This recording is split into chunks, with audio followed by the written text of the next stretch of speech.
niggas don't know. They run their mouth like I won't kick in they dough. All these punk motherfuckers hitting my phone. You think we boys? Assalamualaikum warahmatullahi wabarakatuh. Kenalkan, nama saya Asrullah dengan NPM 17403024. Saya mahasiswa Teknik Elektro Fakultas Teknik Universitas Borneo Tarakan. Di sini saya akan membawakan presentasi tentang metodologi penelitian. Nah, yang di sini yang akan saya bahas yaitu apa yang dimaksud dengan metode penelitian menurut para ahli, apa saja yang ada di dalam metode penelitian itu sendiri, serta ragam penelitian dan fase-fase dalam penelitian. Yang pertama itu definisi metode penelitian.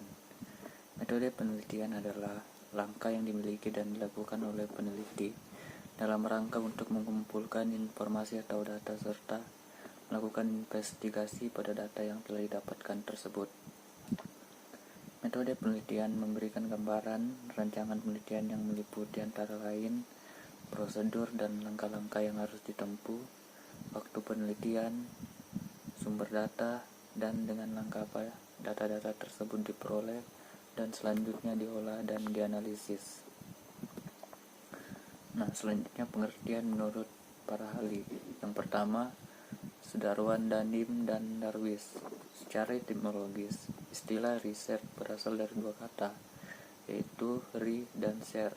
Re berarti kembali atau berulang-ulang, dan share berarti mencari, menjelajahi, atau menemukan makna. Dengan demikian, penelitian atau riset berarti mencari, menjelajahi, atau menemukan makna secara berulang-ulang. Selanjutnya, penelitian menurut Ari, Jacob, dan Rasapi. Menurut mereka, penelitian dapat dirumuskan sebagai pendekatan ilmiah pada pengkajian masalah.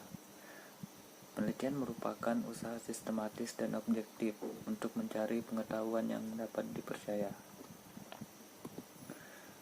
Selanjutnya, metode penelitian. Di sini metode penelitian yaitu cara ilmiah untuk mendapatkan data dengan tujuan dan kegunaan tertentu. Nah, di sini akan kita bahas secara ilmiah data, tujuan dan kegunaannya. Masuk yang pertama itu cara ilmiah.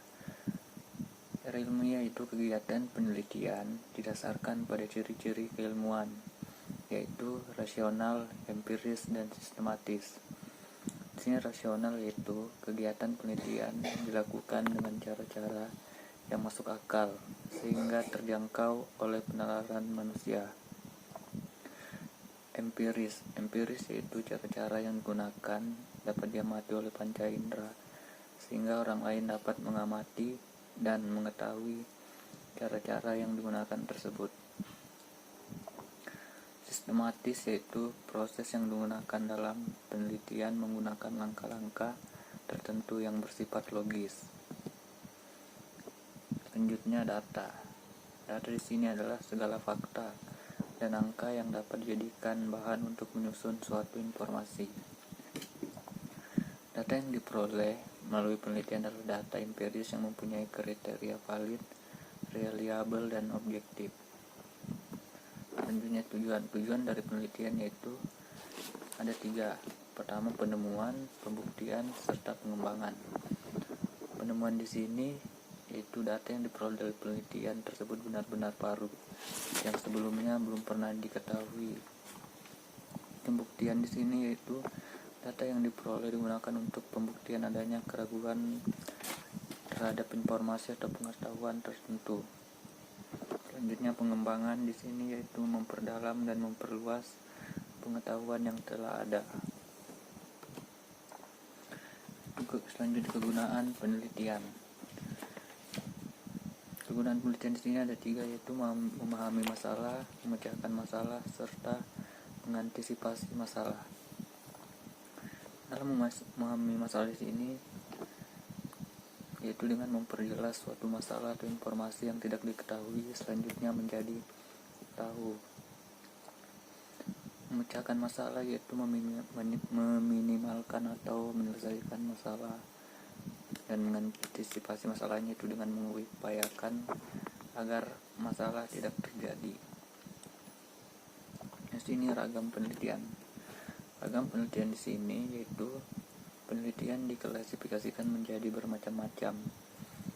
Klasifikasi tersebut dapat dilakukan berdasarkan beberapa tinjauan, yaitu bidang ilmu, pendekatan, tempat pelaksanaan, pemakaian, tujuan umum, taraf, metode, dan ada tidaknya interferensi terhadap variabel.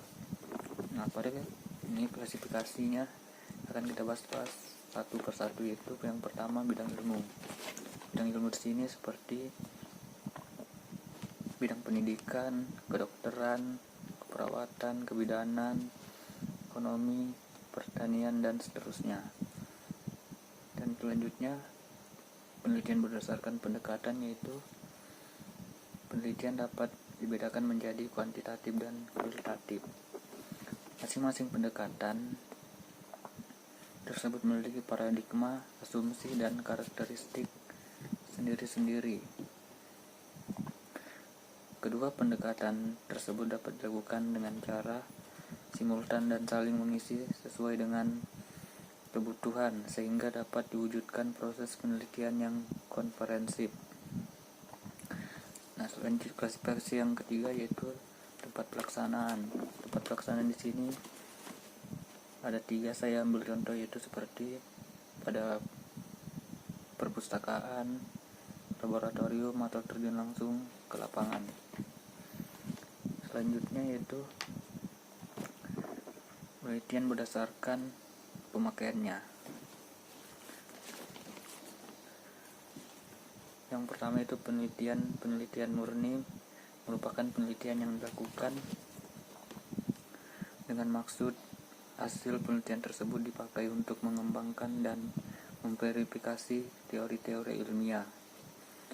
Penelitian terapan. Yang kedua itu penelitian terapan.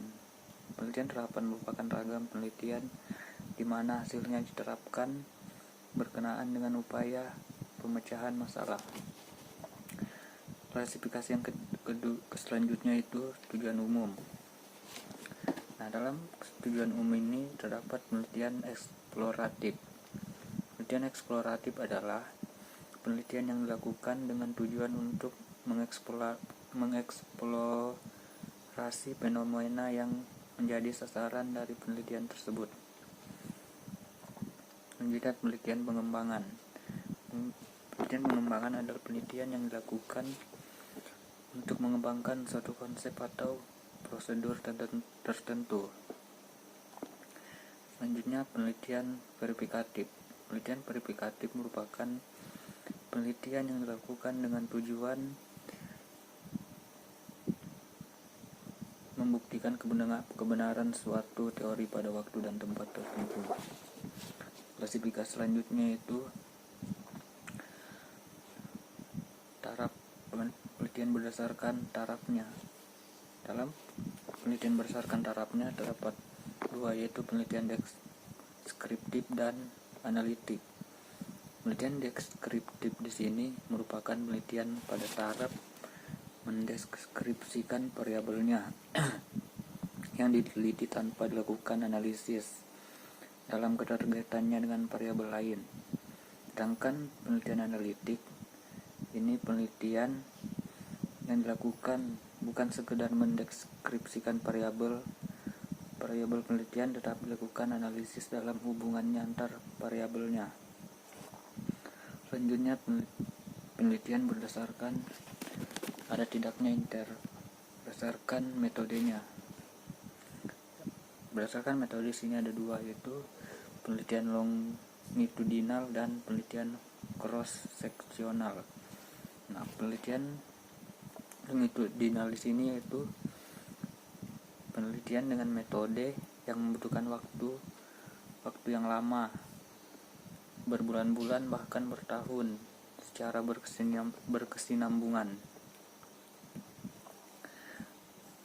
Dan penelitian cross seksional yaitu metode penelitian yang dilakukan dengan mengambil waktu tertentu yang relatif pendek dan di tempat tertentu.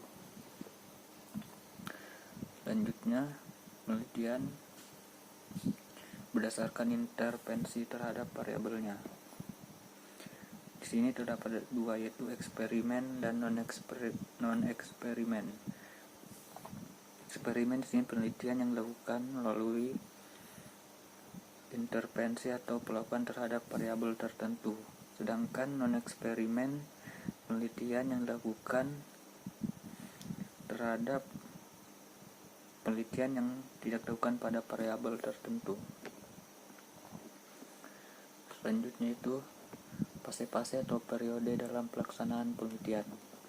Yang pertama, periode trial and error. Kedua, periode authority and tradition. Dan ketiga, periode speculation and argumentation. Dan yang terakhir, periode hypothesis and experimentation. Di sini yang pertama akan kita bahas adalah periode trial and error.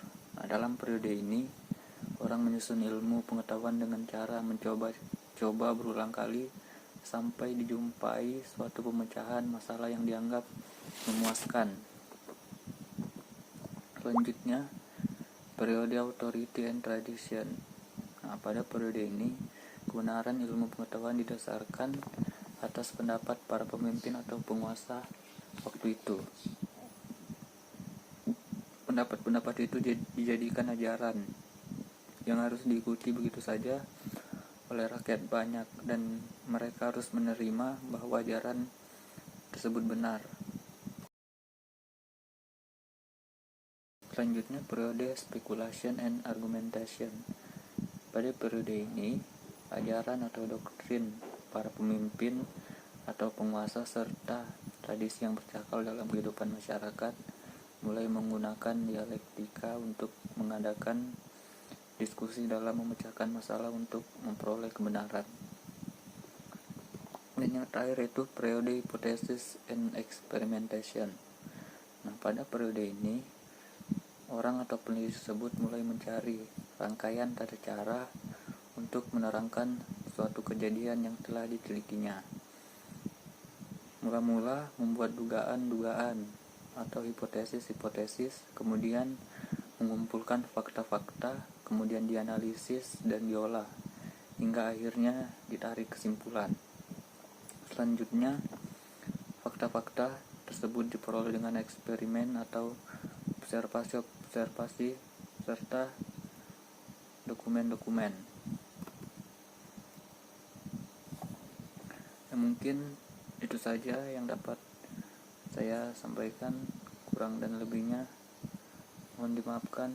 Wassalamualaikum warahmatullahi wabarakatuh.